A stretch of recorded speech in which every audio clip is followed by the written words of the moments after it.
नगर परिषद बनमनखी कार्य प्रणाली पर पूर्व से ही लोग उंगली उठाती रही है। चाहे नगर परिषद क्षेत्र से अवैध अतिक्रमण हटाने का मामला हो या फिर बस पड़ाव, डाक हो या नगर परिषद या फिर सामान खरीदने का मामला हो, या सभी का संबंध विवादों से रहा है। नगर क्षेत्र के विकास के लिए बनाए गए नाला निर्माण, साफ सफाई के लिए किए गए एनजीओ की नियुक्ति या फिर पोर्टेबल टैलेंट की खरीदारी, सभी से रिश्वत की बू आती है। आम लोग के हित में किए जा रहे कार्य में भी व्यक्तिगत हित अस्पष्ट नजर आती है। शुक्रवार को नगर परिषद कार्यालय एवं उसके आसपास का क्षेत्र कुछ के लिए तो रण क्षेत्र बना रहा। इस बात की आशंका थी कि पूर्व से ही डाक में बवाल हो सकता है। इस घटना से पूर्व हल्का कचहरी पड़ाव पर भी अभिव्यक्तियों के बीच दबंगई का मामला सामने आया था, जिससे बनमनखी पुलिस ने एक पार्क प्रश्न के आवेदन पर प्राथमिक घटना के 3 दिन बाद दर्ज किया गया, तो दूसरे पक्ष के आवेदन को ठंडे बस्ते में रख दिया गया है। हल्का कचहरी बस पावर पर हुई मारपीट की घटना की तरह ही घटना को दोहराया गया या फिर प्रयास किया गया है। मामले में चाहे जो भी हो, परंतु नगर परिषद से कार्य प्रणाली इन घटनाओं के लिए मुख्य रूप से दोषी मानी जा रही है। इस घटना से अगर नगर परिषद को सीख नहीं मिलती है तो भविष्य में होने वाली डाक के दौरान किसी भी बड़ा घटना की दबंगई अभिकर्ता अंजाम दे सकता है। पुलिस की घटना को लेकर कड़ी कार्रवाई करनी चाहिए। क्षेत्र के विकास के लिए बनाए गए नाला सफाई के लिए एनजीओ की नियुक्ति और पोर्टेबल तक सभी सवालों के घेरे में है। और एसडीओ साहब आज पेपर में दिए हुए हैं कि हम लोग को लिखित में कोई जानकारी नहीं था कि डाक हो रहा है। अच्छा, हम लोग को डाक का कोई सूचना भी नहीं है लिखित में। दरोगा बोल रहे हैं कि हमको आनन फानन में सवेरे में रिंग किया तो हम प्रशासन भेज दिए। हम लोग को कोई लिखित जानकारी नहीं मिला। क्या तो ये प्रशासन का दरोगा का क्या नाम है? महराज हुसैन नाम है। अभी मेरा जो प्रभारी है बनमनखी थाना का, वो तो स्पष्ट आज का पेपर में भी हम पढ़े, तब हम जाने कि उनको भी जानकारी नहीं था। उनको जानकारी क्यों देता कार्यपालक, ये बताइए। फिर मोटा रकम कहाँ से आता? फिर वही उन 40 लाख वाला 13.5 में जो एग्रीमेंट किया है, उसमें तो मोटा रकम खा के एग्रीमेंट किया मार्च में 26 दिन को। तो फिर इसमें भी मोटा रकम उसको चाहिए था। तो कहाँ से ये मोटा रकम मिलता उसको? अगर कार्यपालक एसडीओ साहब आते या थाना अध्यक्ष आते तो मोटा रकम तो उसको मिलता नहीं। तो मोटा रकम मिलता कैसे? इसलिए उन लोग को काहे ही बुलाएंगे। अपना चुपे चाप काम करता, जो बढ़िया था उससे करके वही हुआ कि उसमें अगर प्रशासन को फोन किया, वो आया तो जरा सा प्रशासन भीड़ को हटाने लगा तो प्रशासन का ही कपार फोड़ दिया। पुलिस सुरक्षित न है रे भाई, तो हम लोग कहाँ से सुरक्षित रहेंगे? कि जैसा कि आपने देखा कि चंदन भाई स्टेन यहाँ के बनमनखी के नगर पंचायत के एक आईएएस रैंक के ऑफिसर होते हैं नगर में, जो अपने स्टेन जी सरकारी हो गई। अब सरकार के आदमी ही अपने कुर्सी के नीचे लगाए बैठे हैं डिब्बों का अंबार, जिसमें कि रुपया भरा जाता है, तब मिलता है स्टैंड और तब चलती है बनमनखियों में गाड़ी। ठीक है, अपने सहयोगी मनीष कुमार के साथ रानी कुमार।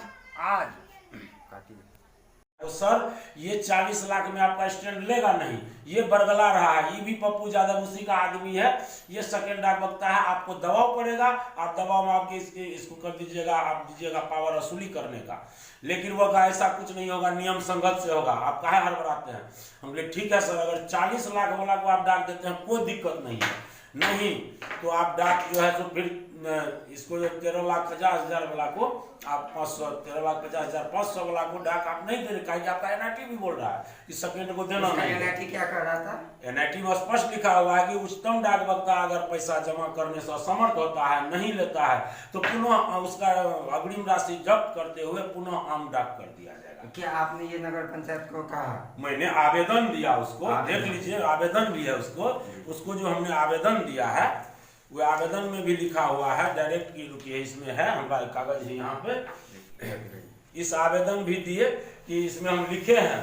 ये आवेदन आपने नगर पंचायत को दिया 27/3/2021 को। 26 को डाक हुआ है, देख लीजिए 26 को डाक हुआ है, 27 को भी आवेदन दिए कि नगर पंचायत बनमनखी स्वामी विवेकानंद बस पार्क के डाक रद्द करने के संबंध में उपयुक्त विषय के कारण संबंध ये कहना है कि दिनांक 26/3/2021 को शराब बंदोबस्ती हेतु विवेकानंद बस अड्डू हेतु डाक किया है, जिसके उच्चतम बोली लगाने वाले डाक वक्ता यदि डाक नहीं लेते हैं तो डाक को रद्द कर पुनः उक्त सैरात का डाक किया जाए, क्योंकि एनआईटी में भी ऐसा ही प्रावधान है।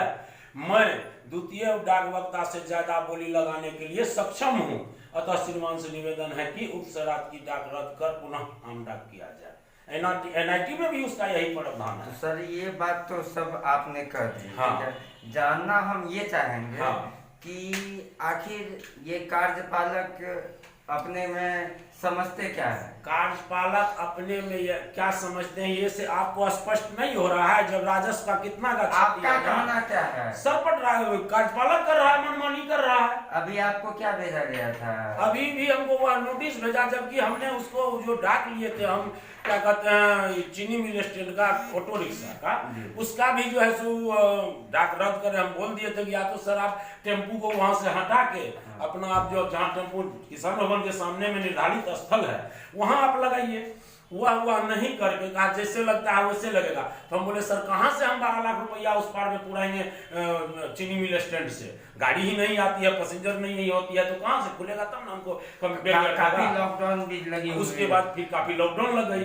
हम आवेदन देते रहे, तब तक में लॉकडाउन लग गई। लॉकडाउन लग गई तो उसमें तो भेंट भी करना क्या, ऑफिस भी बंद था। उसके बाद आज जो है सो थोड़ा सा आवाज उठाए एक जगह, तो उसके बाद मेरे ऊपर नोटिस भेजा कि आपने 4,46,000 रुपया जमा कीजिए मेरा, जबकि इसमें हमारा क्या कहते हैं डीडी भी जब्त करने का उसको नहीं चाहिए, लेकिन डीडी भी जब्त किया और डायरेक्ट कार्यपालक का मनमानी है। जैसा कि आपने देखा। और कल क्या हुआ, कल की बात हम कर रहे हैं। हाँ, जैसा कि आपने देखा कि कार्यपालक साहब अपने मनमानियों का खूब ज्यादा उद्योग कर रहे हैं, और कल की मनमानी अभी फिर हम सुनते हैं अपने। कल की मनमानी डायरेक्ट कल क्या हुआ, कल भी 4